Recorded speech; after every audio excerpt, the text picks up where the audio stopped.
بسم الله الرحمن الرحيم إن الحمد لله نحمده ونستعينه ونستغفره ونعوذ بالله من شرور أنفسنا ومن سيئات أعمالنا من يهده الله فلا مضل له ومن يضلل فلا هادي له وأشهد أن لا إله إلا الله وحده لا شريك له وأشهد أن محمدا عبده ورسوله يا أيها الذين آمنوا اتقوا الله حق تقاته ولا تموتن إلا وأنتم مسلمون يا أيها الناس اتقوا ربكم الذي خلقكم من نفس واحدة وخلق منها زوجها وبث منهما رجالا كثيرا ونساء واتقوا الله الذي تساءلون به والأرحام إن الله كان عليكم رقيبا يا أيها الذين آمنوا اتقوا الله وقولوا قولا سديدا يصلح لكم أعمالكم ويغفر لكم ذنوبكم ومن يطع الله ورسوله فقد فاز فوزا عظيما أما بعد فإن أصدق الحديث كتاب الله وخير الهدي هدي محمد صلى الله عليه وعلى آله وسلم وشر الأمور محدثاتها فإن كل محدثة بدعة وكل بدعة ضلالة وكل ضلالة في النار أيها الناس khanafitina azzakumullah. Disebutkan di dalam surah At-Taubah ayat yang ke-119 Allah subhanahu wa ta'ala berfirman memanggil orang-orang yang beriman. Ya ayyuhalladzina amanu taqullaha wa kunu ma'as sadiqin. Wahai orang-orang yang beriman, bertakwalah kalian semua kepada Allah dan jadilah kalian bersama dengan orang-orang yang shadiq, orang-orang yang jujur. Karena betina azakumullah, dalam ayat ini Allah subhanahu wa ta'ala memerintahkan kita supaya bergabung bersama dengan orang-orang yang shadiq, orang-orang yang jujur. Dan Allah subhanahu wa ta'ala menggandengkannya dengan perintah takwa yang menunjukkan bahwasanya kejujuran, sifat as-sidqu, bergabung bersama dengan orang-orang yang jujur merupakan alamatut taqwa, tanda ketakwaan kita kepada Allah subhanahu wa ta'ala.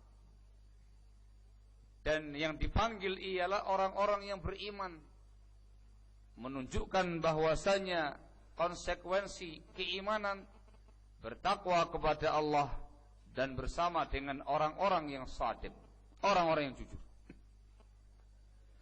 As-sidq barakallahu fikum, maknanya ialah muwafaqatu zahir lil batin wal qawli lil amal. As-sidq ialah kondisi zahir yang sama dengan batinnya, ucapan yang sama dengan perbuatannya. wal khabari lil waqi', dan berita yang sesuai dengan kenyataannya. Itu namanya as-sidqu. Pada ayat di atas yang diterangkan tadi, perintah Allah Subhanahu wa taala kepada kita supaya kita menjadi orang-orang yang shadiq, bersama dengan orang-orang yang shadiq. Itu meliputi seluruh makna as-sidqu, seluruh makna kejujuran di dalam semua hal. Baik as-sidqu fil qawli, jujur dalam berucap, atau as-sidqu fil amali, jujur dalam beramal, atau as-sidqu fil i'tiqad, kejujuran di dalam berkeyakinan. Ini semuanya masuk dalam kalimat wa kunu ma'as shadiqin, dan jadilah bersama dengan orang-orang yang jujur. Disebutkan dalam hadisnya Rasulullah SAW, hadis Bukhari Muslim, dari sahabat Abdullah bin Mas'ud radhiyallahu taala anhu wa arda. Rasulullah SAW bersabda, "Alaikum bis-sidqi, fa inna as-sidqa yahdi ila al-birr, wa innal birra yahdi ila al-jannah, wa innar rajula la yasduq hatta yuktaba 'indallahi siddiqa." Hendaklah kalian memiliki sifat as-sidqu, jujur. Sebab kejujuran itu menunjukkan, membimbing pelakunya kepada albir, semua amal kebajikan. Dan sesungguhnya semua amal kebajikan membimbing pelakunya kepada surga. Dan sungguh seseorang itu bersikap jujur, dan terus dia jujur hingga dia dicatat di sisi Allah sebagai orang yang siddiq, orang yang biasa jujur, yang gemar jujur, atau yang disifati dengan orang yang jujur. Pada hadis ini kita perhatikan, Rasulullah SAW memerintahkan kita untuk memiliki sifat as-sidqu, sama dengan ayat di atas. Alaikum bis-sidq. Riwayat ini juga menerangkan kepada kita tentang keutamaan sifat as-sidqu, kejujuran, yaitu yahdi ilal bir, membimbing kita kepada albir, kebajikan. Albir ismun jami'un li khisalil khair. Yang namanya albir sebuah nama yang mencakup semua perangai-perangai kebaikan. Itu namanya albir. Maka yang namanya sikap jujur, ketika ada pada kita terapkan dalam keseharian kita, dalam semua hal, membimbing kita untuk bisa mengamalkan semua amal-amal kebaikan, semua amal-amal kebajikan, semua perangai-perangai yang baik. Dan itu membimbing kita kepada surga. Maka as-sidqu min asbabi dukhulil jannah. Yang namanya kejujuran merupakan sebab orang masuk ke dalam surganya Allah Subhanahu wa ta'ala. Was-sidqu min asbabi husulil bir. Kejujuran merupakan sebab tercapainya semua perangai-perangai kebaikan. Sehingga dengan jujur akan terbuka bagi seorang hamba Allah Subhanahu wa ta'ala semua yang namanya khisarul khair, semua yang namanya perangai kebaikan, perangai-perangai yang baik. Disebutkan dalam riwayat yang lain, Rasulullah SAW menggambarkan bahwasanya kejujuran itu membawa berkah. Beliau sebutkan demikian terkait dengan kasus perniagaan. Dalam hadis Bukhari Muslim dari sahabat yang mulia Hakim bin Hizam radhiyallahu taala anhu, Rasulullah alaihi salatu wasallam pernah bersabda, "Al-bay'ani bil khiyari ma lam yatafarraqa." Penjual dan pembeli ada khiyar selama belum berpisah. Ada khiyar, itu pilihan, diteruskan atau digagalkan. Selama mereka belum berpisah, selama mereka ada di majlis.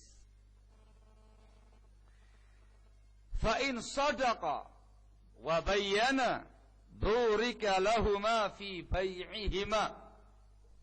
Kalau mereka berdua jujur dan menjelaskan barangnya, ada aibnya ataukah tidak, ada rusaknya ataukah tidak, maka akan diberkati untuk mereka berdua pada jual belinya. Wa in kadzaba wa katama muhiqat barakatu bai'ihima. Namun kalau mereka berdusta dan menyembunyikan aib-aib barang tadi, maka akan dihancurkan, maka akan dibinasakan keberkahan jual beli mereka berdua. Dari sini diambil faedah, barakallahu fikum, yang namanya sikap kejujuran itu membawa keberkahan. Barokah pada jual beli, barokah pada semua perkara-perkara yang dia jujur padanya. Ikhwan fillah azakumullah, seperti yang saya terangkan tadi, yang namanya jujur, lahir batin sama, ucapan dan amalan sama, berita dan kenyataan sama. Itu namanya as-sidqu. Adapun as-sidqu terkait dengan bab agama ialah muwafaqatus syara', mencocoki syariat, mencocoki syariat pada semua gerakan-gerakan kita, pada semua tindak tanduk kita, baik pada akidah kita atau ucapan kita atau amalan kita dan segala aspek kehidupan kita. Itu namanya as-sidqu. As-sidqu fil aqidah, jujur dalam perkara akidah. Itu maknanya muwafaqatul i'tiqad lisyara'. Akidah kita itu sesuai dengan syariat, sesuai dengan akidah yang diajarkan oleh Rasulullah SAW. Akidah Islamiyah, akidah Sunniyah Salafiyah. Kalau akidah Anda sudah sesuai dengan bimbingan Al-Quran, bimbingan Sunnah Rasulullah SAW, dengan pemahaman salaful ummah dalam semua poin-poin akidah yang ada, maka dikatakan anta shadiqun fi aqidatik. Anda jujur pada akidah Anda. Tapi kalau ada penyimpangan satu saja, ada penyimpangan dari penyimpangan akidah Anda, anta kadzibun fi aqidatik. Dusta pada akidah kamu. Begitu pula terkait dengan babul ibadah. Yang namanya as-sidqu fil ibadah ialah muwafaqatul ibadah lisyara' ma'al ikhlas. Baik, ibadah yang sesuai dengan syariat disertai dengan keikhlasan. yakni ibadah yang sesuai dengan dua syarat diterimanya amal. Ikhlas karena Allah Subhanahu wa taala, dan yang kedua sesuai dengan petunjuk Rasulullah SAW dalam semua aspek ibadah kita kepada Allah Subhanahu wa taala. Salat, zakat, puasa, haji, membaca Al-Qur'an, berdoa dan segala macamnya. Tatkala kita mempraktikkan dan mengamalkan ibadah tadi sesuai dengan bimbingan sunnah dengan penuh keikhlasan untuk Allah semata, maka dikatakan shadiqun fi ibadatihi, jujur pada ibadahnya. Wa hakadha fil akhlaq.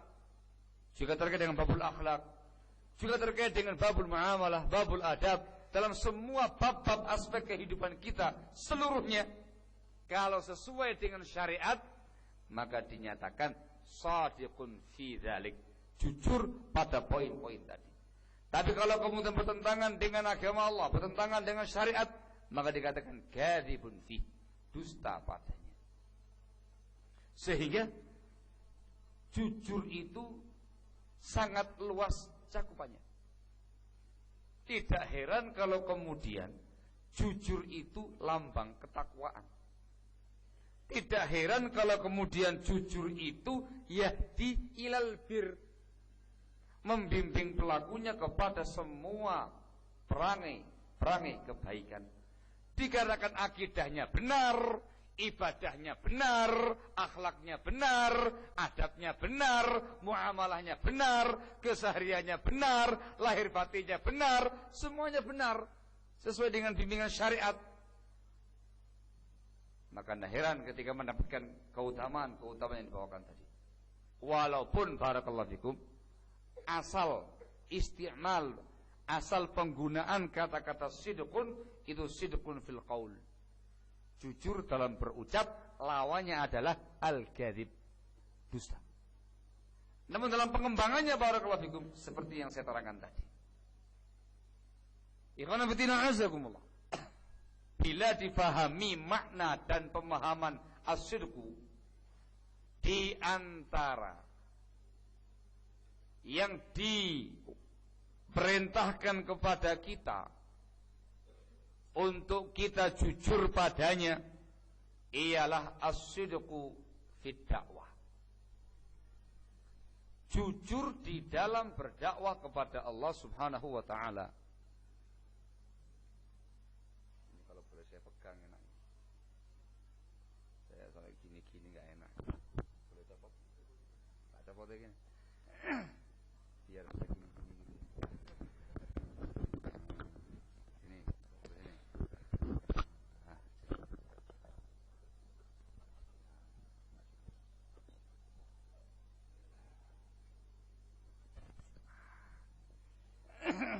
Ayo, ini lebih enak.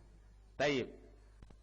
Termasuk dari kejujuran yang diperintahkan kepada kita ialah as-sidqu fid da'wah, jujur di dalam berdakwah kepada Allah Subhanahu wa taala, dikarenakan dakwah satu bagian besar dari ibadah kepada Allah masuk pada kata-kata as-sidqu yang disebutkan dalam beberapa adillah dalil yang saya bacakan di atas. Ya ayyuhalladzina amanu taqullaha wa kunu ma'as sadiqin.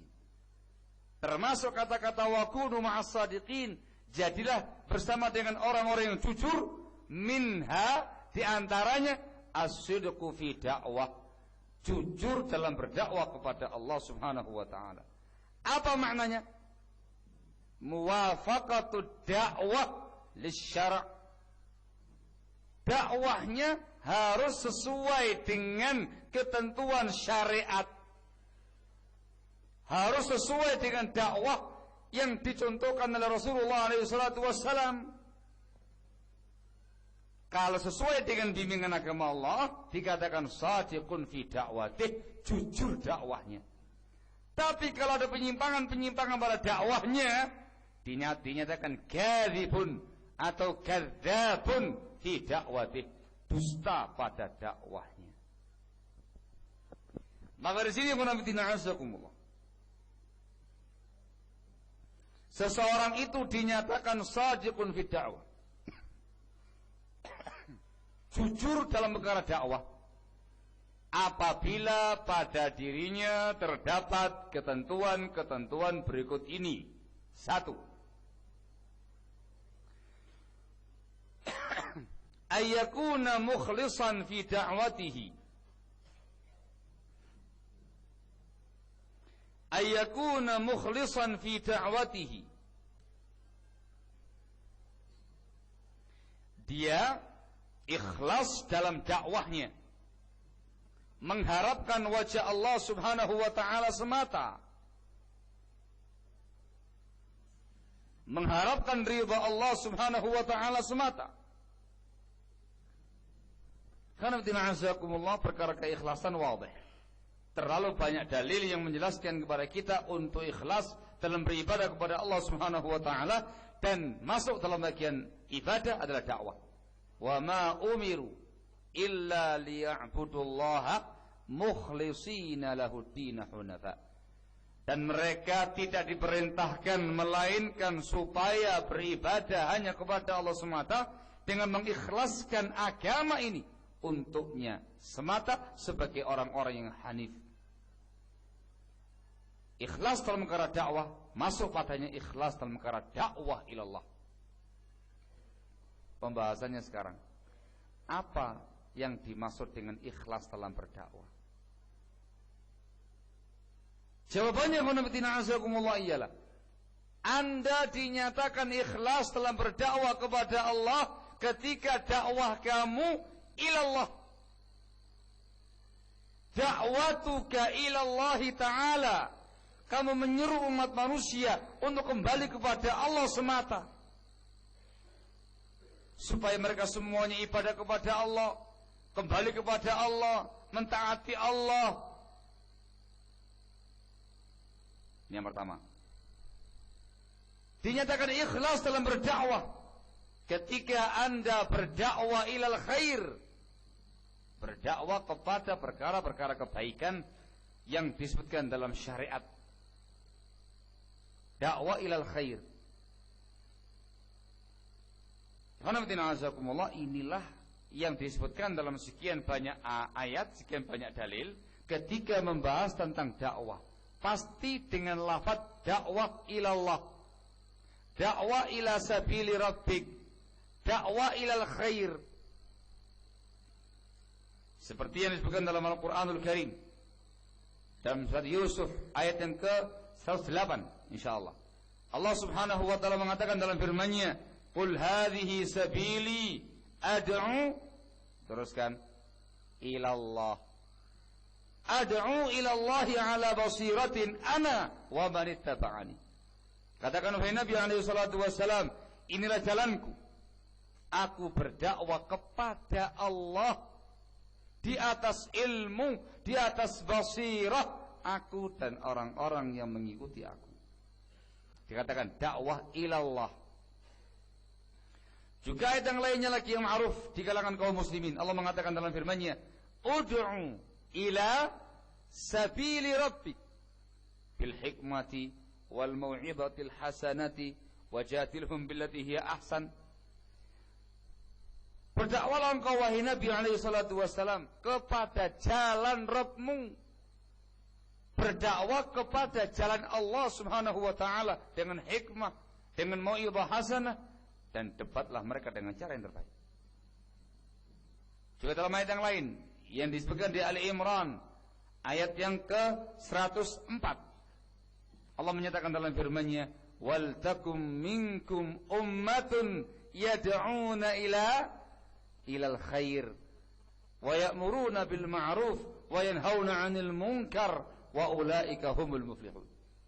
Hendaklah ada dari sebagian kalian seseorang yang berdakwah kepada kebaikan, memerintahkan yang ma'ruf, melarang yang mungkar. Mereka lah orang-orang yang beruntung. Yad'una ilal khair. Itu yang dinyatakan keikhlasan, itu yang dinyatakan kejujuran dalam perkara dakwah. Barakallahu fikum. Termasuk di dalam keikhlasan berdakwah, dinyatakan di awal, mengharapkan wajah Allah semata, mengharapkan ridha Allah semata dengan dakwahnya. La li aghradin dunyawiyah. Dakwahnya bukan dalam rangka untuk tujuan-tujuan duniawi. Berdakwah bukan dalam rangka untuk dipanggil ustadz. Berdakwah bukan dalam rangka mencari pengikut. Berdakwah bukan dalam rangka untuk mendapatkan tahta atau harta atau wanita atau kedudukan atau yang semisalnya. Tidak.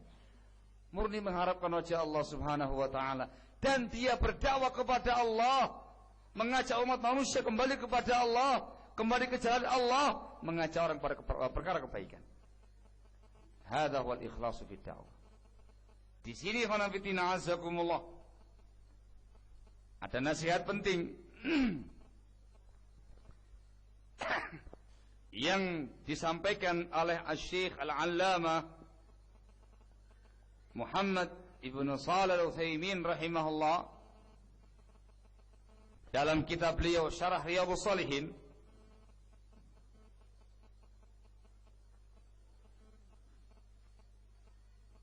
Beliau berkata, walakin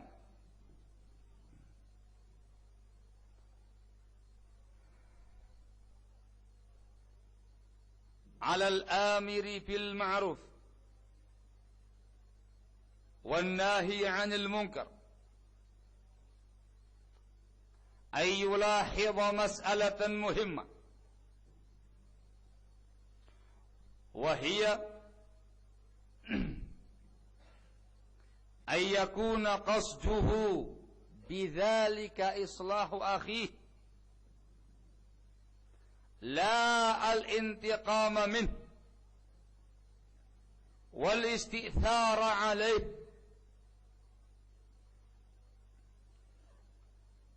Beliau mengatakan, tetapi wajib atas seseorang yang beramar ma'ruf nahi mungkar memperhatikan masalah yang sangat penting, yaitu hendaklah niatan dia, maksud dan tujuan dia beramar ma'ruf nahi mungkar untuk memperbaiki saudaranya,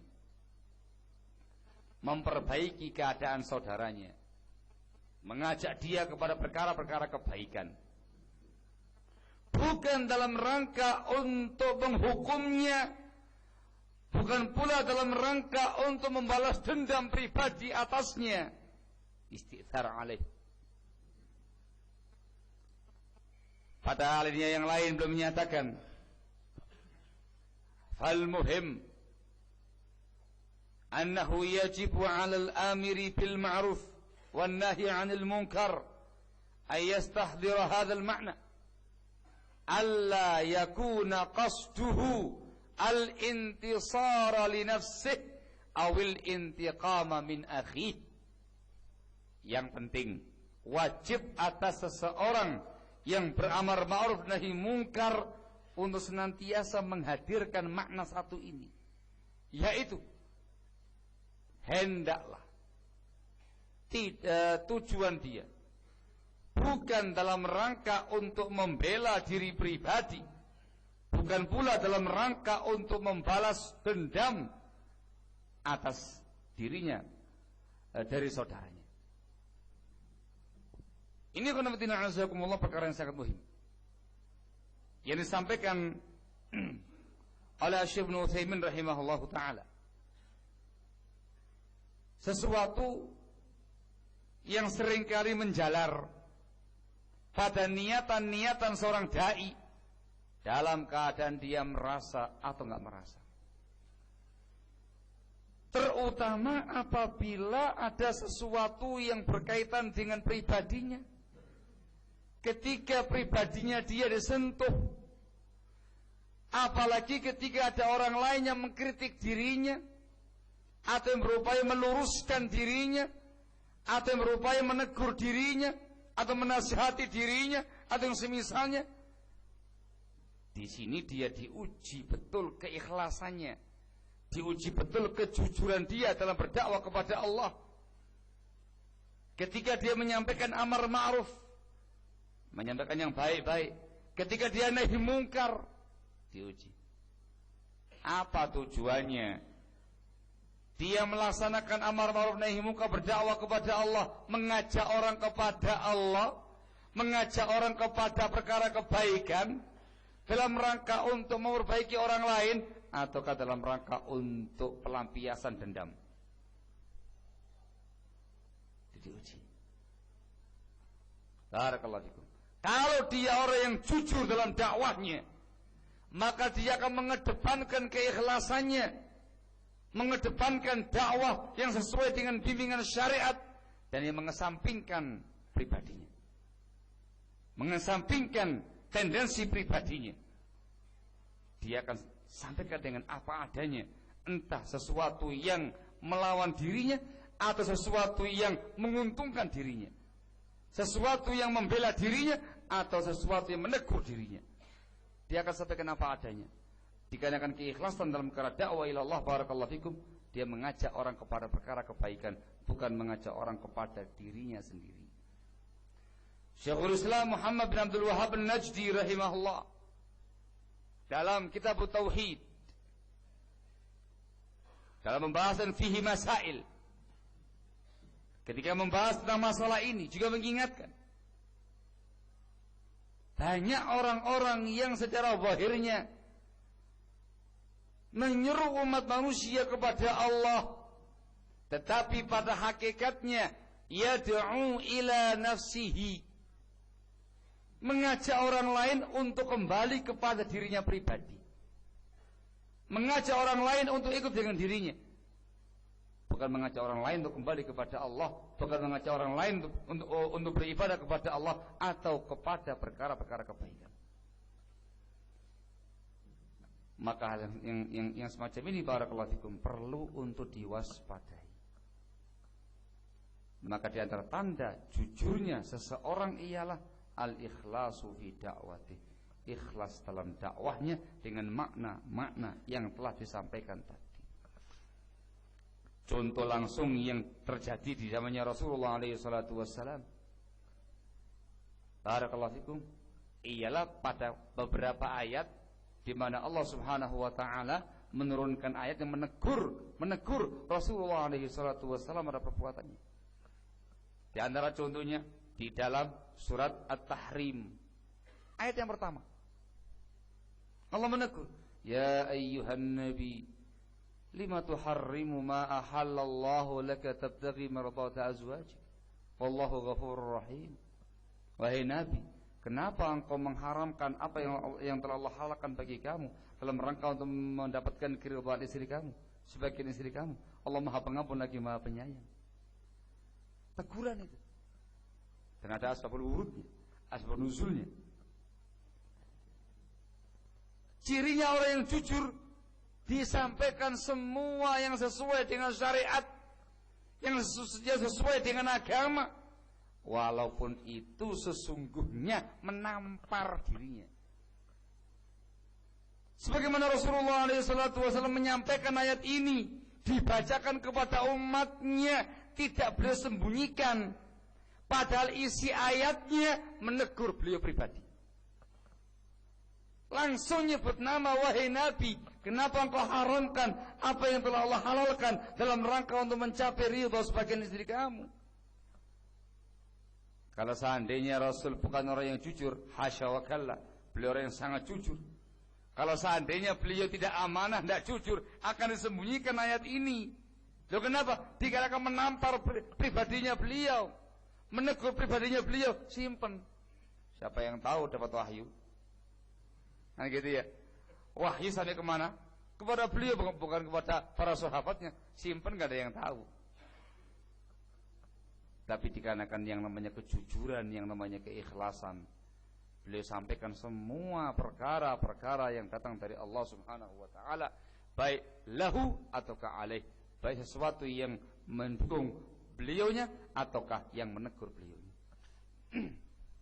Tentu dalam banyak ayat, Barakallahu fikum. Hakadha as-sidq. Demikianlah yang namanya kejujuran. Demikianlah yang namanya keikhlasan di dalam berdakwah kepada Allah Subhanahu wa taala. Barakallahu fikum. Ini contoh realnya. Misalkan seorang dai masih terjerat dengan urusan ribawi, misalkan. Insya Allah tidak ada. Seorang dai yang jujur, ya dia mengajak orang lain untuk nahi mungkar, menjelaskan haramnya riba, kan gitu. Walaupun secara pribadi dia sedang terjerat dalam urusan ribawi. Artinya apa? Menampar dia pribadi. Ya ayyuhalladzina amanu la ta'kulu riba dha'afan mudha'afa. Itu kayak napar dirinya. Wahai orang beriman, gitu. Artinya kamu sendiri yang kena, begitu. Itu namanya sidqun fid dakwah. Itu namanya ikhlasun fid dakwah. Dikarenakan dakwahnya ilallah, dakwahnya ila sabili rabbik, dakwahnya ilal khair, bukan ila nafsik. Barakallahu. Ini di antara tanda jujurnya seseorang dai dalam dakwahnya, ayyakuna mukhlishan fi da'watihi.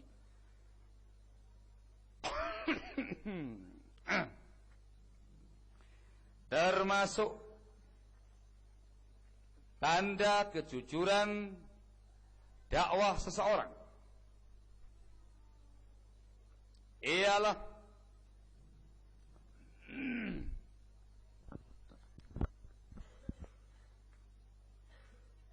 ayyakuna qudwatan lil ghair,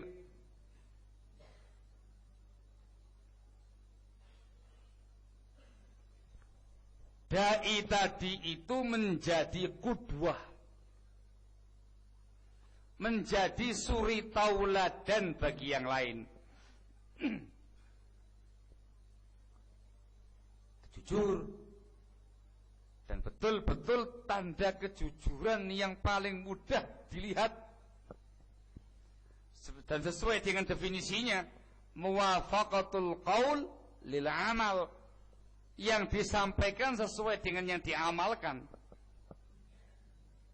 Allah Subhanahu wa taala dalam Al-Qur'anul Karim mengecam dan mencela ahli kitab yang memerintahkan kepada umat manusia perkara kebaikan tetapi melalaikan diri sendiri.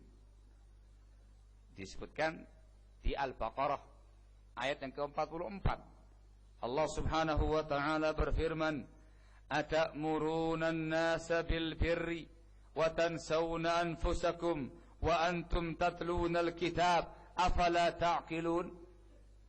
Apakah kalian memerintahkan kepada umat manusia dengan kebajikan sementara kalian melupakan diri-diri kamu sendiri, padahal kamu membaca kitab? Apa kamu gak punya akal? Itu celaan. Nyampaikan kebaikan kepada orang lain, dianya gak beramal. Melarang kejelekan, melarang orang lain dari sebuah kejelekan, dirinya malah menerjang. Ini dikecam dalam Islam. Merupakan sifatnya orang-orang Yahudi, ahli kitab. Maka seorang dai Allah dituntut untuk memiliki perangai yang kedua tadi, ayyakuna qudwatan li ghairihi. Dia menjadi suri tauladan bagi yang lain.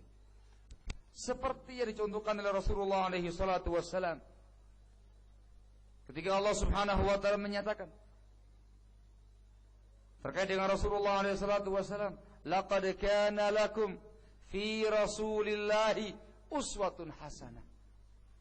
Dan sungguh telah ada untuk kalian pada diri Rasulullah alaihi salatu wasallam uswatun hasanah, tauladan yang baik. Sehingga Rasulullah itu dai bi qaulih, wada'i bi fi'lih, wada'i bi halih. Dai dengan ucapan-ucapan beliau, dengan sabda-sabda beliau, dai dengan perbuatannya beliau, dan dai dengan kondisi beliau. Semuanya sama, yang diucapkan, yang diamalkan, kondisinya beliau, semuanya sama. Qudwatan lil ghair. Barakallahu fikum. Disebutkan sama Syekh Ibnu Utsaimin rahimahullah di dalam kitab beliau As-Sahwa Al-Islamiyah. Beliau menyatakan al-wajibu 'ala ad-da'iyah alladhi yad'u ila Allah ay yakuna qudwatan salihatan lil ladzina yad'uhum. Wajib atas seorang dai ila Allah untuk menjadi tauladan yang baik bagi para mad'unya. Fa idza amara bil ma'ruf falyakun awwala fa'ilin lah, wa idza naha 'an munkarin falyakun awwala tarikin lah. Bila dia memerintahkan sebuah perkara kebaikan, hendaklah menjadi orang pertama yang melakukannya. Ketika dia mencegah orang lain dari perkara mungkar, hendaklah dia sebagai orang pertama yang meninggalkannya.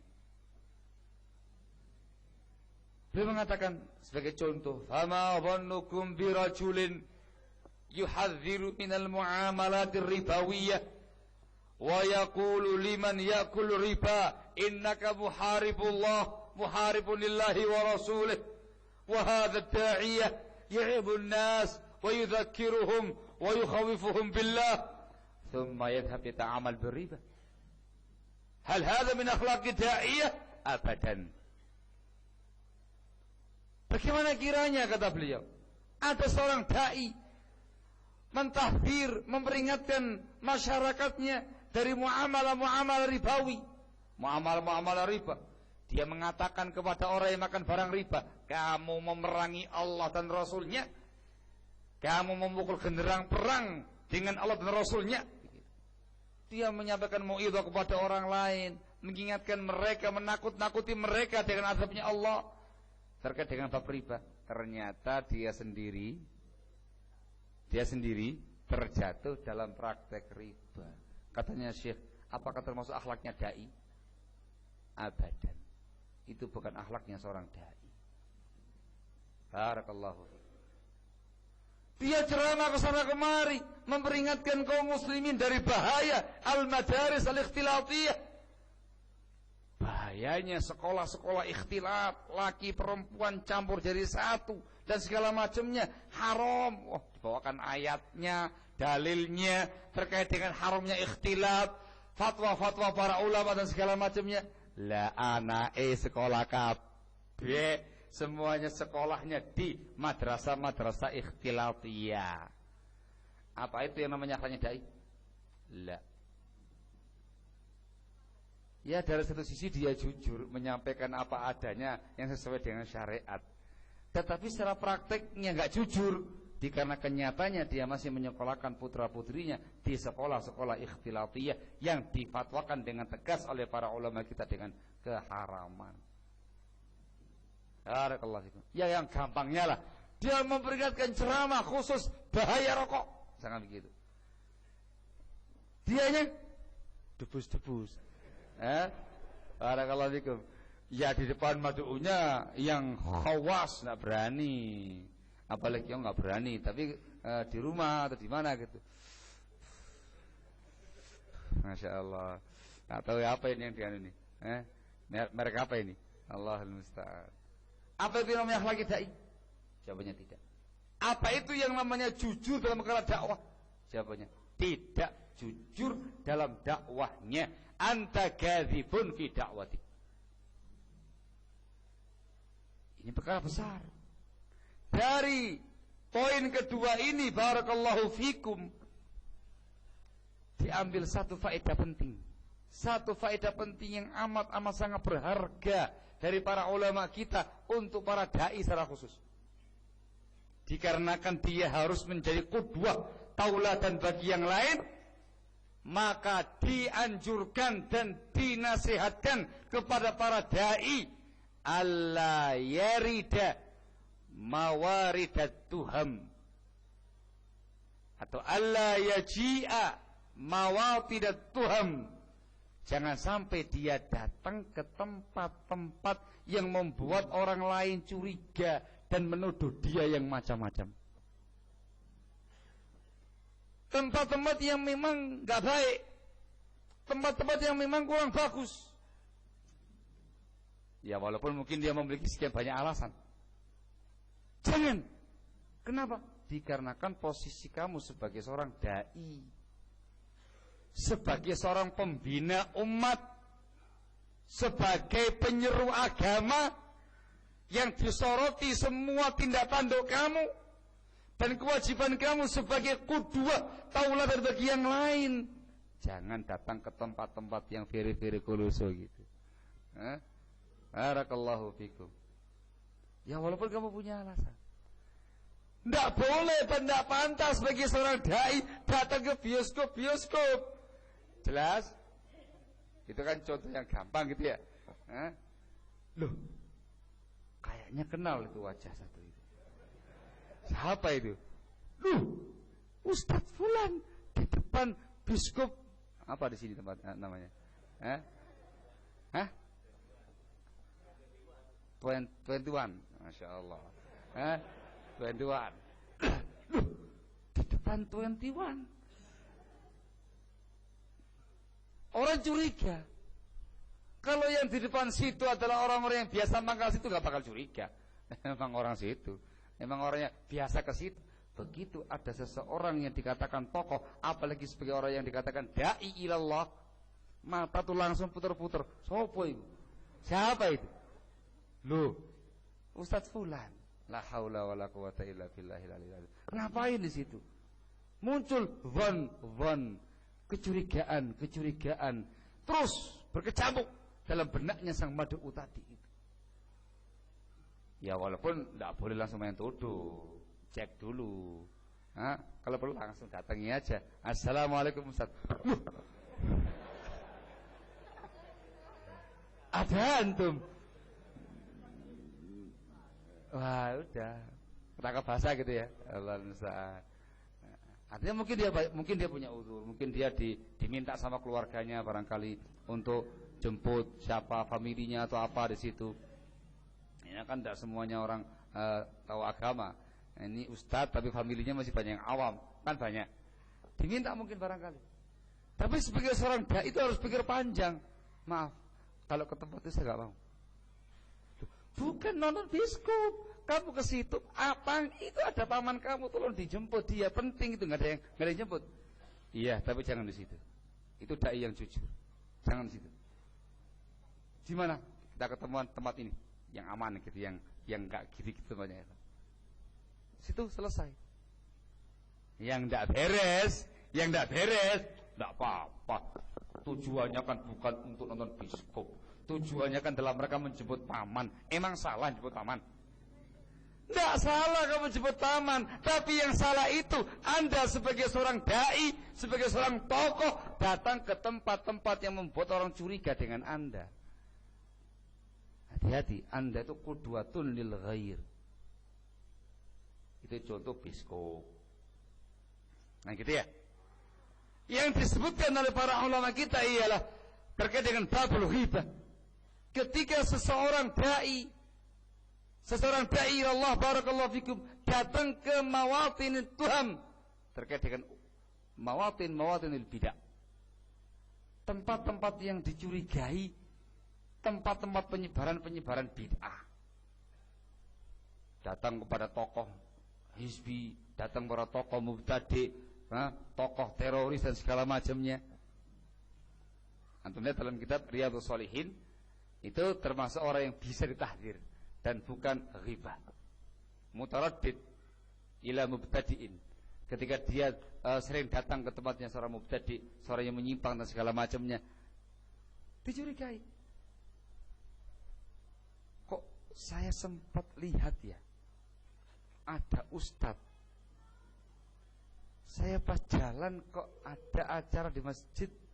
Itu kayaknya acara mereka itu. Gober-gober itu. Tahu gober-gober?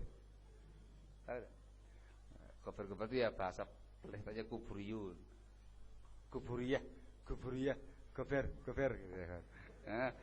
Ya kan harus pakai bahasa sih apa namanya kan gitu ya. Masa langsung tegas-tegasan gitu. Acaranya haula. Itu kayaknya acaranya itu. Tapi kok saya sempat mata saya ini ngelihat Ustadz Fulan. Baik lagi. Loh, iya. Di situ. Mungkin banyak ihtimal kenapa dai tadi ke situ, banyak ihtimal ya kawan. Tetapi satu sisi kesalahan dia ialah tidak memperhatikan poin satu ini. Dia lupa sebagai seorang dai yang merupakan qudwatun lil ghair, sebagai panutan tauladan bagi yang lain. Tidak boleh, tidak pantas bagi dia datang ke tempat-tempat yang memunculkan kecurigaan, walaupun dia punya alasan. Apalagi kok memang punya acara bareng sama haula gitu loh, sama gober-gober tadi. Tapi yang lainnya pada gini-gini, beliaunya anteng-anteng aja nih. Kepalanya kayak gini-gini juga kan gitu. Tapi adanya beliau, adanya Ustaz tadi, dai tadi di tempat-tempat yang semacam itu sudah merupakan kesalahan besar. Dan jangan salahkan siapa-siapa ketika ada yang menggunjing Anda. Yang salah bukan yang menggunjing, tapi salah Anda sendiri. Kenapa datang ke tempat-tempat gunjingan seperti itu? Barakallahu fikum. Jujurlah dalam berdakwah. Barakallahu fikum. Dan mungkin bagi Anda untuk menghindar dari tempat-tempat yang semacam itu. Barakallahu fikum. Ayyakuna qudwatan lil ghair. Barakallahu fikum. Wah kata fakis. Dan demikian Anda bisa kiaskan dalam perkara-perkara yang lainnya. Dalam perkara-perkara yang lainnya. Mentahdir orang dari bahaya syirik, praktek nih. Mentahdir orang dari bahaya bid'ah, gabung sama hizbiyin. Mentahdir orang dari bahaya meninggalkan sunnah, dia sendiri juga meninggalkan sunnah dan segala macamnya. Hati-hati. Harus ada kejujuran dalam perkara dakwah. Di antara jujurnya seseorang dalam berdakwah kepada Allah ialah ayyakuna qudwatan lil ghair. Dia menjadi sebagai qudwah, sebagai panutan yang baik bagi yang lainnya. Di antara cabang permasalahannya adalah dia tidak datang ke tempat-tempat yang menimbulkan kecurigaan orang lain, tempat-tempat yang kurang bagus, tempat-tempat yang jelek dan yang semisalnya. Barakallahu fikum. Sampai jam berapa ini? Saya sudah bicara 51 menit. Gimana ya, Van?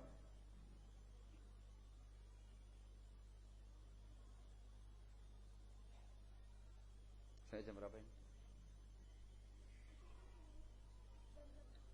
Hah? Saya jam berapa ini? Saya maghrib. Jam 5. Jam 5.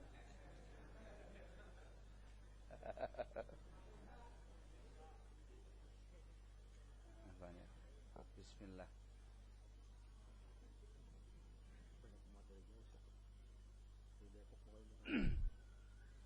Nah, anak pikir cuma ini aja pesertanya. Ada yang putri? Oh, terus jam berapa?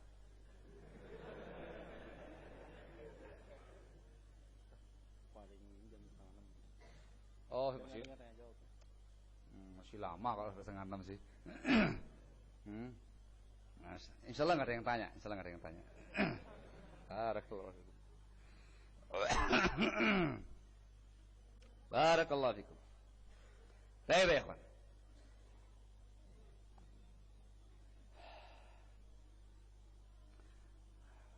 Yang ketiga,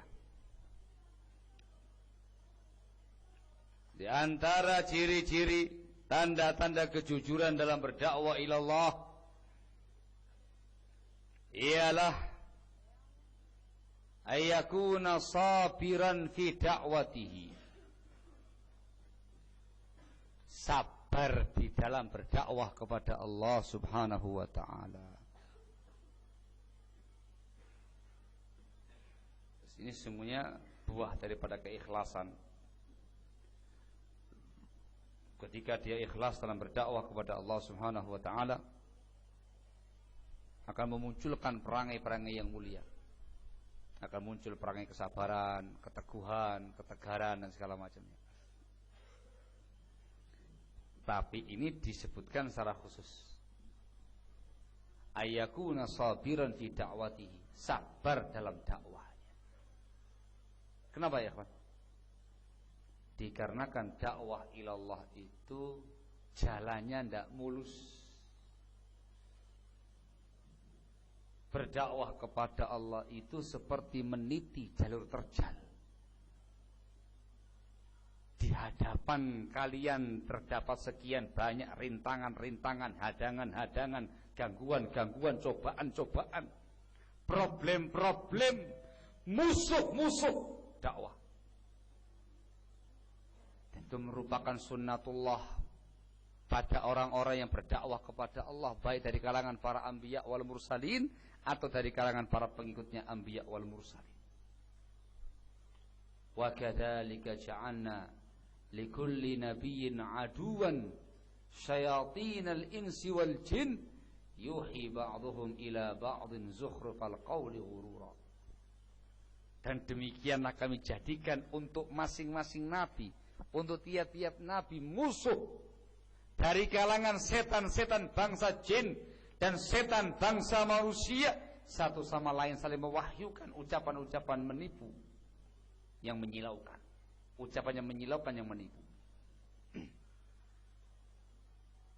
Maka jalur dakwah ini barakallahu fikum dipenuhi dengan para setan, setan jin, setan manusia yang siap menghalangi Anda dalam berdakwah. Setan itu tidak akan tinggal diam membiarkan Anda berdakwah kepada Allah, menyuruh umat manusia kepada Allah, kepada perkara kebaikan. Dibiarkan umat manusia beriman kepada Allah dan Rasulnya, tidak bakal ridho, tidak bakal ikhlas. Kerjaan setan menyesatkan umat. Setan sendiri, iblis sendiri sudah menyatakan langsung di hadapan Allah Subhanahu wa taala untuk menghalangi umat manusia dari kebaikan. Iblis mengatakan di hadapan Allah, diabadikan dalam Al-Quran, la aq'udanna lahum siratakal mustaqim thumma la'atiyannahum min baini aydihim wa min khalfihim wa an aymanihim wa an syama'ilihim wa la tajidu aktsarahum syakirin. Itu di depan Allah langsung. Aku akan halangi mereka, aku akan duduk menghalangi mereka dari siratal mustaqim, jalanmu yang lurus ya Allah. Lalu aku akan datangi mereka dari depan mereka, dari belakang mereka, sebelah kanan mereka, sebelah kiri mereka, dan engkau tidak akan mendapati kebanyakan mereka bersyukur.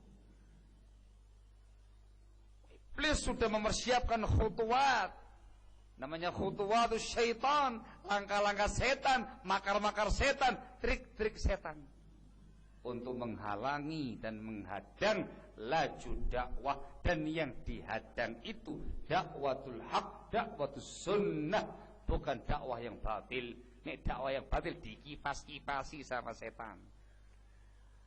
Tapi yang dihadang ialah yang di atas siratal mustaqim tadi. Barakallahu. Itu iblis.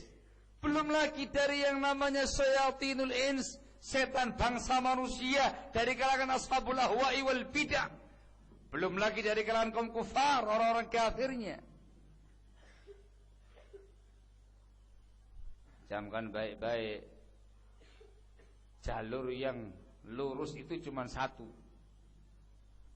dakwah yang hak itu cuma satu. Sementara jalur penyimpangan itu banyak, ada yang kanan, ada yang kiri. Nah gitu ya. Dalam sebuah hadisnya Rasulullah SAW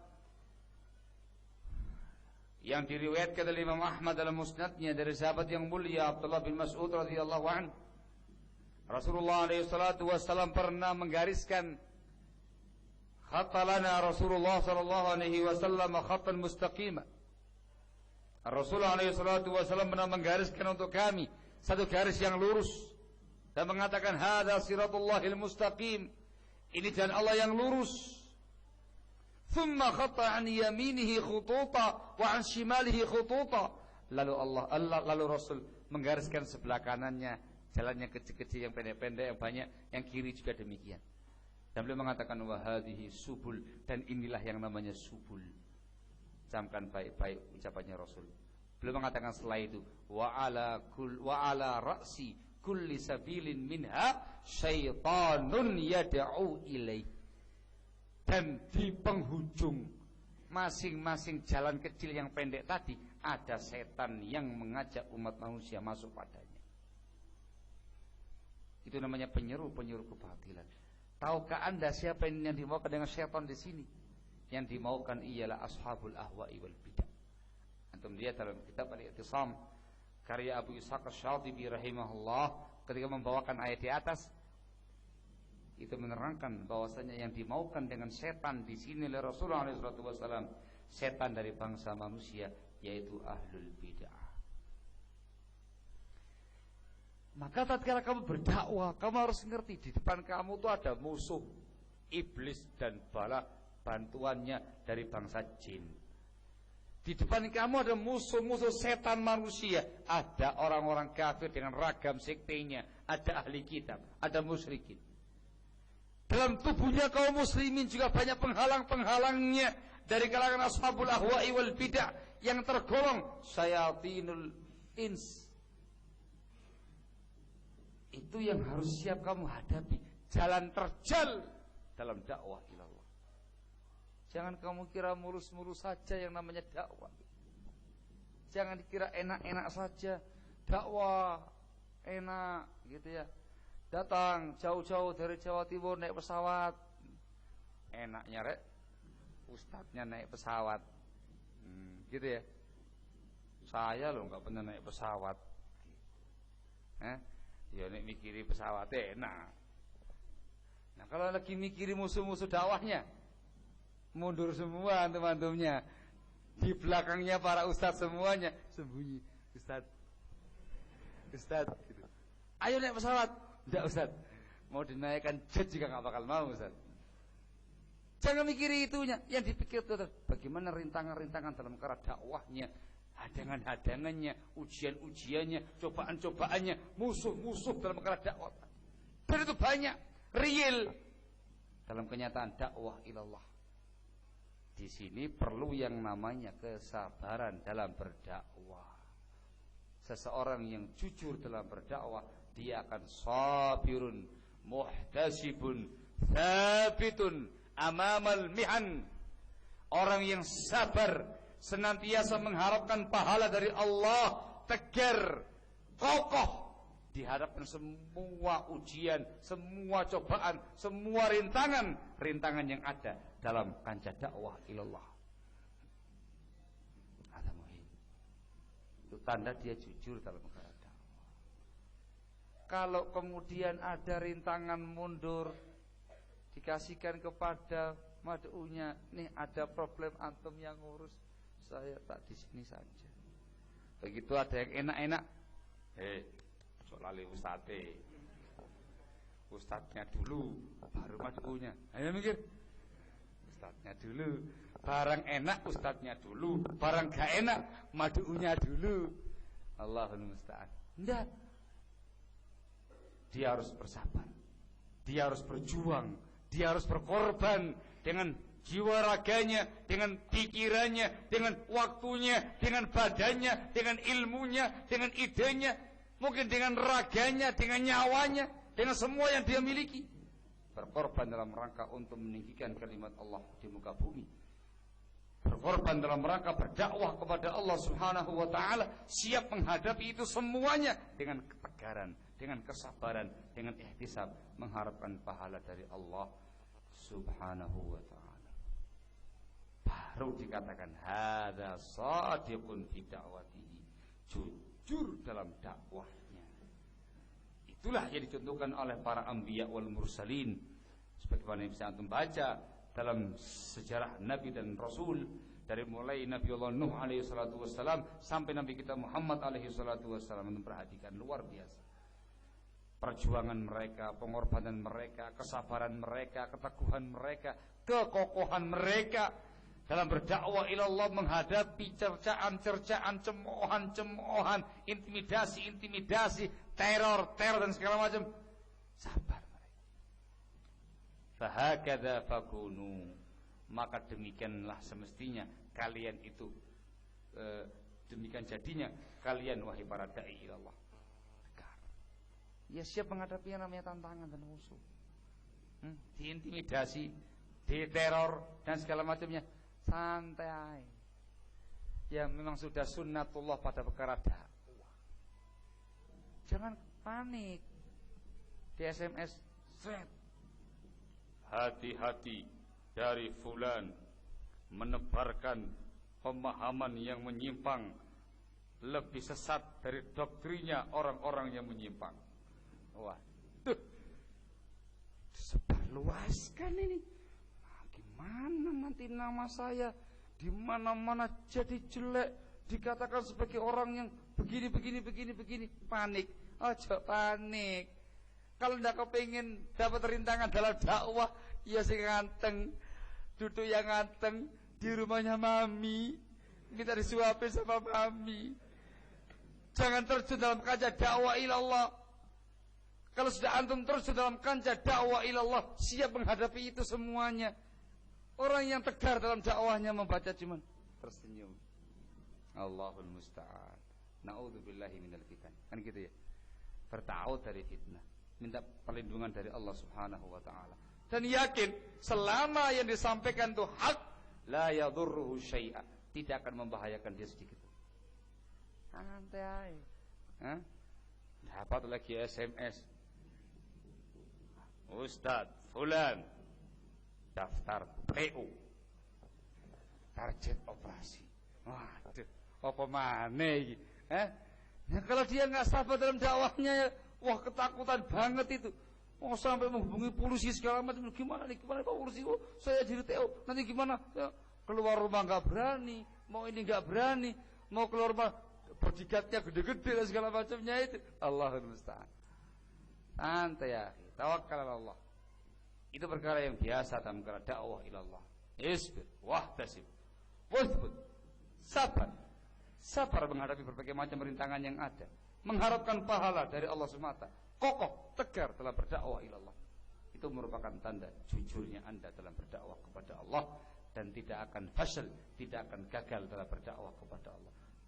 Dengan keikhlasan kamu, dengan akhlaknya kamu yang mulia tadi sebagai tauladan yang baik bagi yang lainnya, dengan kesabaran kamu, dengan kamu mengharapkan pahala dari Allah semata, dengan kekokohan kamu, ketegaran kamu dan segala macamnya, insyaallah taala semua akan berjalan dengan baik. Dan yakinilah Allah Subhanahu wa taala akan membela dan akan menolong hamba-hambanya yang bertakwa kepadanya. Wal aqibatu littaqwa, yang namanya kemenangan itu untuk ketakwaan. Wal aqibatu lil muttaqin, yang namanya kemenangan itu bagi orang-orang yang bertakwa kepada Allah Subhanahu wa taala. Awalnya berat, biasa. Awalnya berat, rintangan, cemoohan, cacian, intimidasi, teror, oh biasa. Serang di mana-mana, biasa.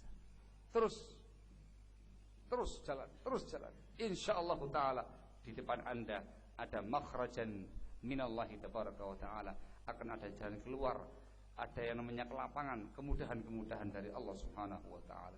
Wa may yattaqillaha yaj'al lahu makhraja. Barang siapa yang bertakwa kepada Allah Subhanahu wa taala, Allah akan jadikan untuknya jalan keluar, solusi yang terbaik dari semua urusan dia. Inna ma'al usri yusra. Sesungguhnya bersama kesulitan pasti ada kemudahan. Wa innan nasra ma'as sabri. Yang namanya pertolongan bersama dengan kesabaran. Yang namanya jalan keluar bersama dengan syiddah, dengan kondisi yang mencekam, yang menegangkan, yang rumit, yang sulit. Nanti di ujungnya nanti akan ada kemudahan-kemudahan dari Allah Subhanahu wa taala, keringanan-keringanan dari Allah Subhanahu wa taala, baik dalam dakwah kamu atau dalam semua urusan-urusan kamu. Maka ya khanafatina asyhakumullah, yang diinginkan sekarang adalah ya ayyuhalladzina amanu taqullaha wa kunu ma'as shadiqin. Wahai orang-orang yang beriman wahai orang yang beriman, bertakwalah kepada Allah dan jadilah bersama orang-orang yang jujur. Yang kita bahas sekarang ini adalah jujur di dalam dakwah kamu. Dakwalah kepada Allah semata, ajak umat manusia kepada Allah, kepada jalan Allah, kepada perkara-perkara kebaikan. Jangan mengajak orang kepada pribadi, jangan mengajak orang kepada tendensi pribadi, atau kepada jamaah pribadi, atau kelompok pribadi, atau yang semisalnya. Jangan berdakwah kepada Allah dalam rangka untuk tendensi duniawi.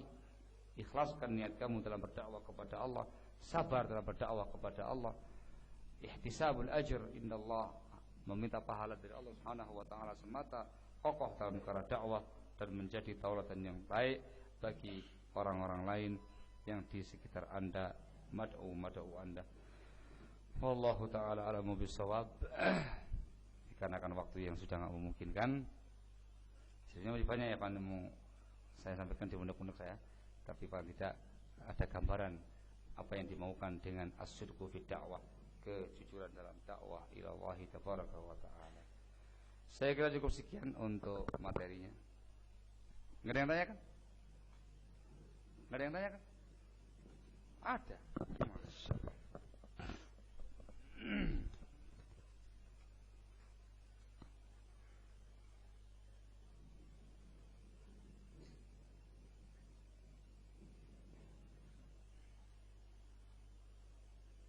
Waduh ya ini ilmunya disampaikan dengan bahasa umum, pertanyaannya dengan bahasa khusus. Repot ini.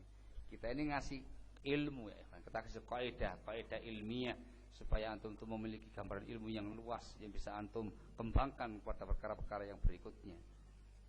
Jadi paham ya? Itu pegangan bagi antum di setiap masa, setiap zaman, setiap kasus. Jujur dalam perkara dakwah. Nah, pertanyaannya kok langsung piye? Allah Ustaz. Dijawab. Dijawab.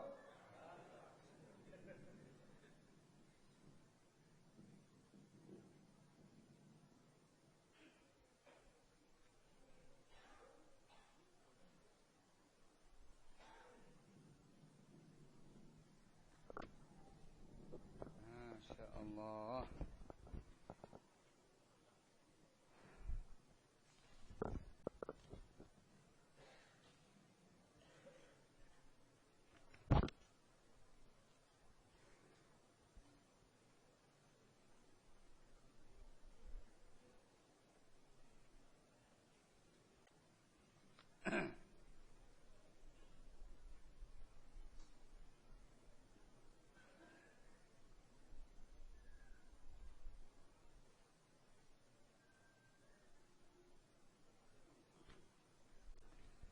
Baik. Ada yang bertanya,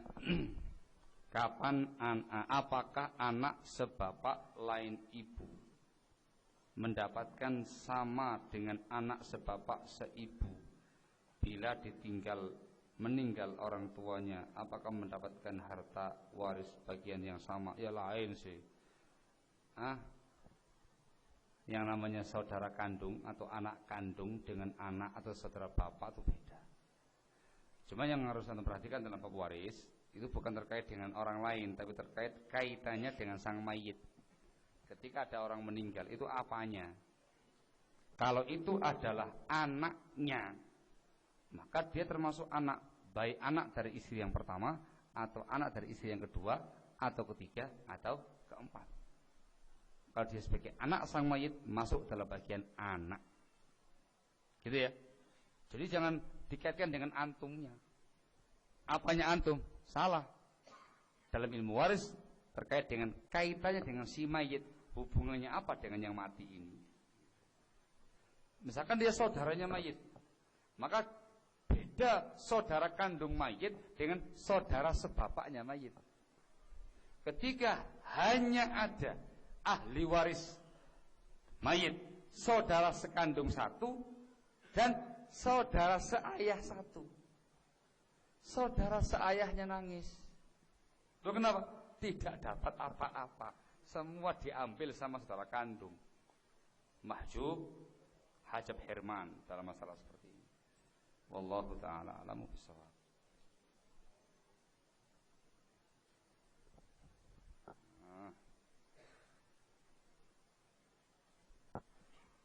Waduh. Daurah nasional diadakan kapan? Waduh. Saya bukan panitia, jadi saya tidak tahu. Juga sama kayak antum menunggu. Insya Allah akan diumumkan sebagaimana biasa kan gitu ya. Pengumuman paling nggak sebulan sebelumnya akan diumumkan. Barakallahu. Saya bukan panitia lah ya. Jangan salah paham terkait dengan saya. Saya bukan panitia, ketua panitia bukan, sekretaris bukan, bendahara bukan, bagian apa juga bukan. Saya juga tamu undangan, sama saja. Nah,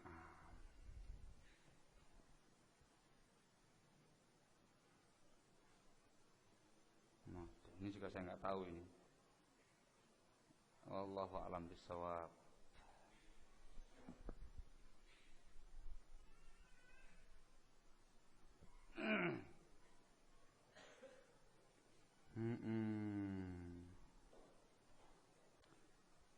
Saya sudah terlanjur meminjam uang dari bank untuk menebus toko dengan cara kredit 5 tahun. Ini satu-satunya jalan. Bagaimana sikap saya selanjutnya?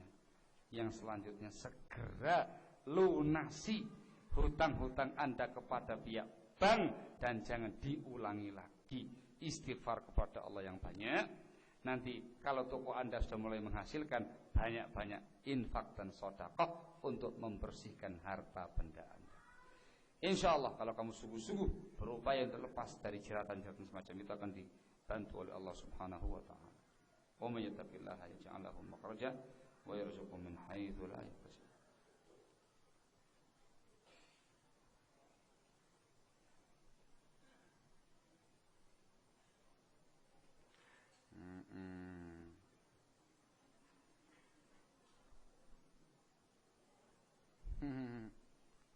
Takon lagi ini sudah lewat ini.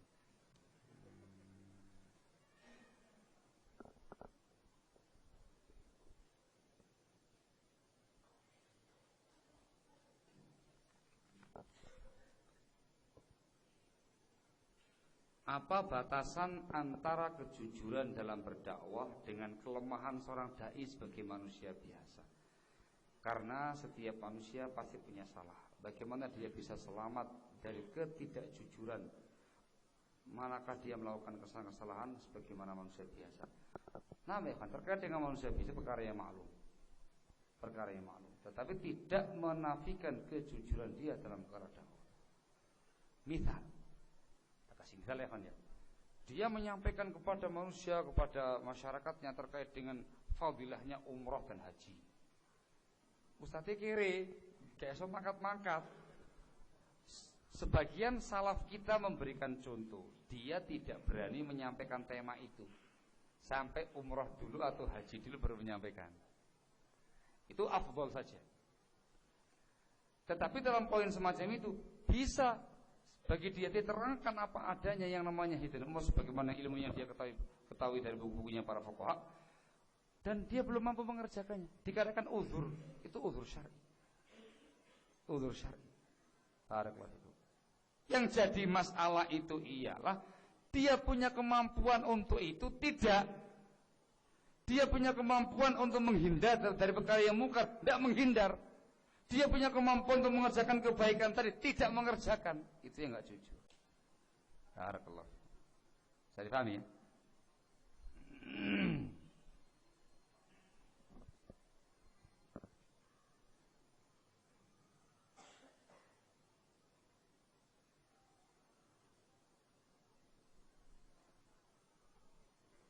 Berkaitan poin kedua, dia tidak mendatangi tempat-tempat yang menimbulkan kecurigaan. Jika seseorang talib bepergian ke mall bersama istrinya atau sendiri untuk berbelanja atau pergi ke warnet untuk download kajian atau urusan-urusan yang lain, bolehkah hal ini dilakukan ikhwan atau akhwat, mengingat setiap kita atau para pelajar adalah dai meski hanya satu ayat sebagaimana yang tersampaikan tadi malam di Tangerang. Masya Allah.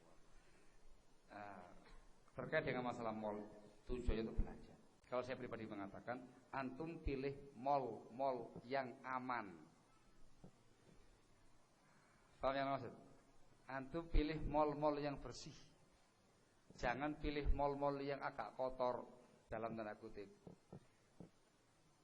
Paham ya? Paham kira-kira ini? Yang maksud? Masa harus belak-belakan ngomongnya sih? Jadi gak enak nih.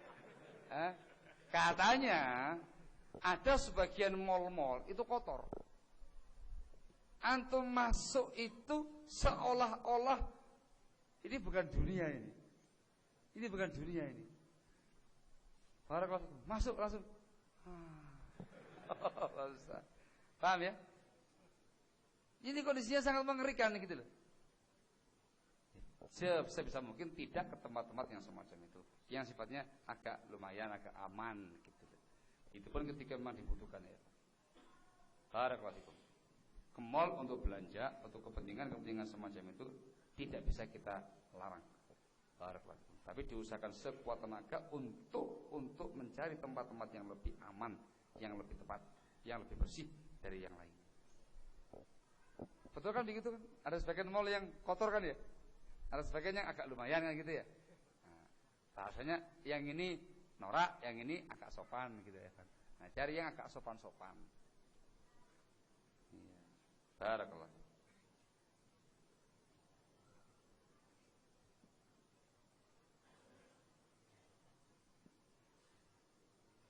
Waduh, ini pertanyaannya juga menggelitik ini. Dalam mengambil ilmu kita harus tahu dari siapa kita mengambil ilmu. Terkait masalah ini apa Ustaz? Maukah Ustaz menjelaskan biografi Ustaz? Karena tidak ada buku yang menjelaskan biografi Ustaz. Ya tidak ada. Siapa kita kok sampai ada buku yang menjelaskan biografi kita? Itu gegeden, terlalu besar itu. Besarnya ikhwan. Siapa kita orang ini? Siapa kita orang ini? Terus kita sedikit punya ilmu kita sampaikan, balighu anni walau ayat. Begitu ya. Lo kok diam aja. Perlu saya sampaikan biografi Anda? Perlu. Apa tujuannya Anda? Masih ragu sama saya? Naam, Allahul musta'an. Ya, secara global disampaikan karena permintaan antum. Tapi sesungguhnya nggak pas ya, karena kita bukan siapa-siapa.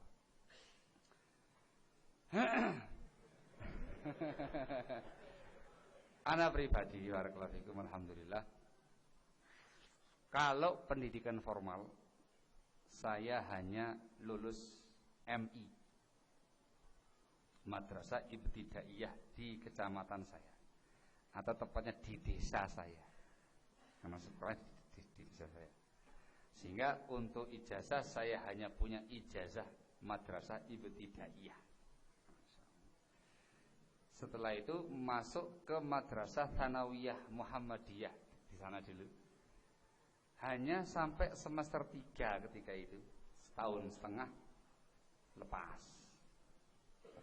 Sudah tidak lagi sekolah formal sampai sekarang. Saya lebih banyak di pondok pesantren. Saya mondok ketika lulus MI. Lulus MI masuk ke Madrasah Tsanawiyah. Kebetulan sekolahnya Tsanawiyahnya itu siang sampai sore, pagi sampai siang saya di pesantren. Saya ini pondoknya kali pertama di pondok pesantren Al-Furqan Serowo Sidayu Gresik. Pondok pesantrennya Al-Ustad Aunur Rafiq Ghufran waffaqahullahu ta'ala wa hada. Barakallahu. Bisa dikatakan termasuk generasi awal, ya ketinggalan setahun dari berdirinya pondok tadi. Saya 3 tahun di sana. Jadi sambil sekolah, sambil mondok. Sambil sekolah, paginya mondok, siangnya sekolah. Tapi hati kita lebih condong kepada pondok pesantren, sehingga sekolahnya kau. Setahun setengah sudah keluar. Dan keluarnya saya dari sekolahan itu menggegerkan. Dikarenakan saya orang pribumi, keluar dari sekolah dikarenakan mondok. Kalau yang lainnya keluar dikarenakan orang jauh yang mondok plus sekolah. Mau keluar juga silakan keluar. Karena balik ke tempatnya kamu sendiri sana, gitu ya. Ini orang asli pribumi situ sekolah kok putus dengan sebab mondok. Yang nggak sombong ya. Harapan sekolah tadi, gitu ya. Karena sekolah di Muhammadiyah, guru-guru saya semuanya adalah adik-adik kelas bapak saya atau teman-teman bapak saya yang mengharapkan saya sebagai penerus Muhammadiyah. Betul. Waduh. Oke. Saya 3 tahun di pondok pesantren Al-Furqan. Yang ketiga itu ada i'dad lughawi, dakwah 1, dakwah 2 zaman saya dulu. Langsung 3 tahun berjenjang. Tahun pertama sukses, naik dakwah 1, sukses. Naik 2, sukses, langsung lulus. Barakallahu fikum. Ketika kelulusan saya itu dibukalah pondok pesantren Ihyaus Sunnah di Degolan. Jalan Kaliurang, Degolan Jalan Kaliurang, Yogyakarta. Yang didirikan oleh Al-Ustadz Ja'far Umar Thalib wafaqallahu wa'adah. Dan yang membantu beliau. Itu kan pondok namanya Tadribud Du'a. Gitu ya. Utusan dikirim ke berbagai macam tempat untuk mendatangkan utusan dan kiriman-kirimannya untuk dididik sebagai kader-kader dai. Pondok Al-Furqan mendapatkan 2 jatah. Saya langsung dipanggil khusus oleh Al-Ustadz Onur Al-Furqan. Ini, Pak. Ini kamu berangkat ke pondok ini. Bilang ke orang tua kamu. Beliau ini adik kelas bapak saya. Jadi kalau sama bapak saya hormat. Adik kelas bapak saya. Bilang ke ayah kamu, mondok sini. Saya langsung mondok. Saya langsung bilang kepada orang tua saya dan segala macamnya. Mereka kelimpungan. Oh jauh, Jogja ini. Nah, ketika itu kan saya baru kalau lulus SD saya pondok, kemudian 3 tahun berikutnya kan masih lulus SMP kan gitu ya. Ini orang nggak pernah kemana-mana segala macam, gimana ke pondok, gimana? Saya yakinkan yang kesana banyak dari teman-teman pondok banyak. Artinya saya dititipkan kepada teman-teman saya di pondok karena saya masih kecil ketika itu. Barakallah. Tayyib. Tanda tangan khusus dari Onur. Tazkiyah khusus dari Onur untuk saya. Yang kedua dikasihkan sama adiknya sendiri. Di antara utusannya Ustaz Mubarak. Ya, enggak tahu tuh utusan siapa itu ya. Barakallah. Nah, itu kawan lama saya di Negolan sampai sekarang. Barakallah. Berangkat. Ada tes, ada interview, kan gitu ya. Ketika dites, ketika itu yang ngetes Irfan, iya, dulu ya dites. Siapa namanya? Yudin. Dari mana? Dari Dayu. Dayu. Mau di mana? Mau di Al-Furqan. Berapa lama? 3 tahun. Itu sudah gini duluan dia, sudah kader duluan. Nah, dikarenakan Pondok Al-Furqan sejak zaman dahulu kala dikenal dengan bahasa Arabnya sampai sekarang ini. Baca. Lulus. Lulus langsung itu dikarenakan apalagi bawa tazkiyahnya Al-Ustaz. Ini dia punya nama besar dikarenakan ahli bahasa Arabnya.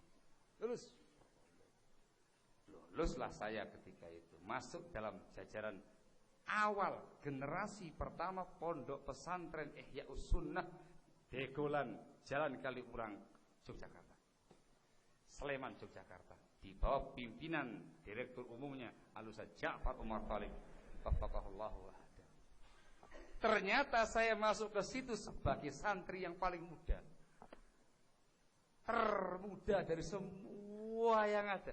Yang lain sudah kuliah, sudah apa, ini gede kabeh. Kita orang masih lulus SMP. Allahumma musta'an. Nabila Bas. Di sana kita selama programnya kan 4 tahun. Alhamdulillah dari mulai tahun pertama sampai tahun keempat khatam. Penambahan setengah tahun kemudian 4 tahun setengah khatam. Artinya dari mulai awal sampai terakhir itu tidak kemana-mana. Yang lainnya protol. Yang khatam saya sama beliau di antaranya sama Farad. Ya protol dengan sedikit, akhirnya yang mustahil digabungkan. Protol terakhir itu ketika kelulusan 4 tahun setengah tinggal 14 orang kalau salah. Itu sudah gabungan yang lama dulu sama penambahan dari para muslimin. Barakallah. Itu sebelumnya yang ikut bergabung di situ Al-Ustaz Yazid Jawas, Allahu Ahad, kemudian Ustaz Muhammad Umar Sewet sampai selesai. Hafizahullah taala wa ra'ah. Barakallahu fikum. Tayyib sampai khatam. Sampai akhir itu dengan beliau berdua saja, Ja'far sama Ustaz Muhammad Umar Sewet. Selesai 4 tahun masuk Tadribud Du'a yang kedua wala fakhr ditunjuk untuk bersama-sama dengan Syekh Muhammad Umar Zawed mengajar TD2 bagian Lughatul Arab. Barakallahu. Artinya jadi asisten. Ini Syekh Muhammad bagian bahasa, saya di bawah. Ini Ustaz Ja'far Umar Thalib terkait dengan Ulumuddin, yang di bawahnya Al-Ustaz Abdul Mu'ti Al-Maidani. Dua orang ini. Plus ngajar PN. Nah, itu yang bikin cepat gede ya. Ngajar tarbiyatun nisa. Si enom iki. Kayak gitu ya. Si muda ini. Lulus SMP tambah 4 tahun. Berarti lulus SMA lebih setahun setengah kan gitu ya. Ya orang kuliah masih semester 3 lah. Barakallahu fikum. Bener. Akhirnya tahun 99 nikah sayanya. Barakallahu fikum. Nah, itu di situ. Sehingga sempat mengalami ke Ambon segala macam, itu angkatan pertama sana barakallahu fikum. Sempat itu. Padahal ketika itu saya kepingin ke Yaman, saya sudah ngomong sama Ustaz, anak mau ke Yaman. Nanti Yaman Ba'den, Ambon dulu. Siap, sami nawar. Ambon dulu. 4 bulan setengah di Ambon. Generasi pertama ketika rombongan paling besar itu ya. Saya di Air Salobat. Dari mulai A sampai Z Air Salobat. Barakallahu fikum. Nah, sepulang dari sana saya kan berjanji sama beliau. Ustaz, habis dari Ambon, Yaman. Ya wis kalau sampai pulang itu saya tagih ketemu lagi. Ustaz, ana sudah ke Ambon. Saya sekarang mau ke Yaman. Yes, Yaman sana. Yaman. Sehingga ketika ada rolling berikutnya dari panitia pemberangkatan, apa iki? Berangkat lagi Ustaz. Gampang, tak ngomong sama Panglima. Datang ke Panglima. Ustaz, apa iki Ustaz? Apa itu? Disuruh berangkat lagi Ustaz. Sini, salah. Coret. Ini mau ke Yaman. Yaman ya. Berangkat saya ke Yaman bersama dengan keluarga, istri dan 1 anak bayi. Barakallahu fikum. Berangkat tahun 2001. Tahun 2001 Januari. Saya sampai di Damajil Khair, markisnya Syekh Muqbil bin Hadi Al-Wadi rahimahullah, tanggal 27 Januari 2001. Barakallahu fikum. Sampai sana Syekh tidak ada. Beliaunya sedang sakit, dirawat di Saudi dan segala macam, enggak pulang lagi sampai wafat. Sehingga saya beritahukan dari sekarang, saya bukan muridnya Syekh Muqbil bin Hadi Al-Wadi rahimahullah. Walaupun sangat kepingin jadi muridnya. Harus jujur, jangan disembunyikan. Nah, kalau antum bikin pamflet jangan ditulis muridnya Syekh Muqbil, salah itu. Salah besar. Barakallahu fikum. Sehingga saya di sana belajar dengan murid-muridnya Syekh Muqbil bin Hadi, dengan Syekh Yahya Al-Hajuri wafaqallahu taala wa hada, dan banyak berkomunikasi dengan Syekh Abdurrahman Al-Adani hafizahullahu taala wa dan takhasus dengan murid-murid Syekh Muqbil bin Hadi dalam semua bidang-bidangnya. Barakallahu fikum. Dalam perkara akidah, anak ngambil dari Yasin Al-Adani Abul Abbas yang punya tahqiq akidah wasatiyah, tahawiyah dan segala macamnya. Terkait dengan mustalahul hadis, saya mengambil dari Ali Razihi yang sekarang di Ma'bar, juga dari Muhammad bin Hizam yang masih di Damat sekarang ini. Dia dari murid-muridnya Syekh Muqbil dan orang-orang yang di sana, para mustafidin, sampai 2004. Saya pulang ke Indonesia September 2004. Ke sana bawa anak 1, pulang bawa anak 4. Masya Allah. Ya bisa antum bayangkan, 4 tahun kurang di sana, ke sana bawa 1, pulang bawa anak 4, Masya Allah gitu ya. Artinya belajar ilmu plus belajar berumah tangga. Barakallah. Sudah. 2004 saya di kemertua sebentar di Brebes. Kemudian setelah Syawal saya pulang ke tempat pelajaran. Di sana sudah ada pondok pesantrennya yang dirintis sama kakak saya Al-Ustaz Abu Ilyas Agus Suwaidi. Sehingga saya ke sana tinggal gabung saja. Wis enak tinggal gabung sampai sekarang ini, sampai detik ini. Barakallahu fikum. Itu sekilas yang terkait dengan saya pribadi. Barakallahu fikum. Tidak ada yang istimewa. Barakallahu fikum. Ya segitu-gitu saja. Barakallahu fikum. Nah, cuman jujur saya mengatakan yang banyak mempengaruhi saya pribadi terkait dengan pribadian, terkait dengan pembawaan dan segala macamnya itu 4,5 tahun di Indegohan. Itu betul-betul penggemblengannya itu lahir batin, hissan wa maknawiyan, langsung gemblengan ilmunya, gemblengan doktrinnya, gemblengan sak dakwahnya, sak gaya-gayanya, sak tangan-tangannya ya padha ae. Barakallahu fikum. Itu 4 tahun di sana. Barakallah. Ketika di Yaman tidak bisa menirukan. Tidak bisa menirukan gaya beliau.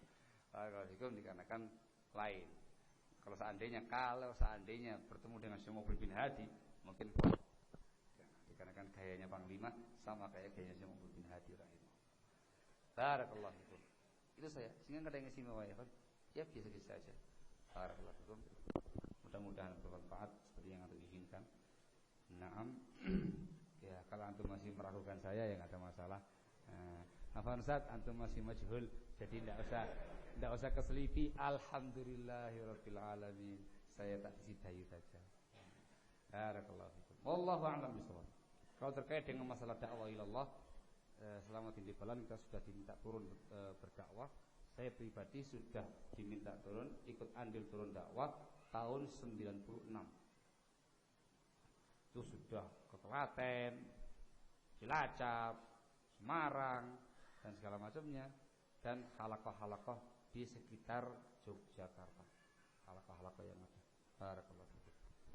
96 sampai sekarang 2013 sama dengan 17 tahun, dikurangi 4 tahun selama di Yaman, sehingga 13 tahun kita sudah melalang buana ke dunia dakwah ilallah tabaraka wa taala.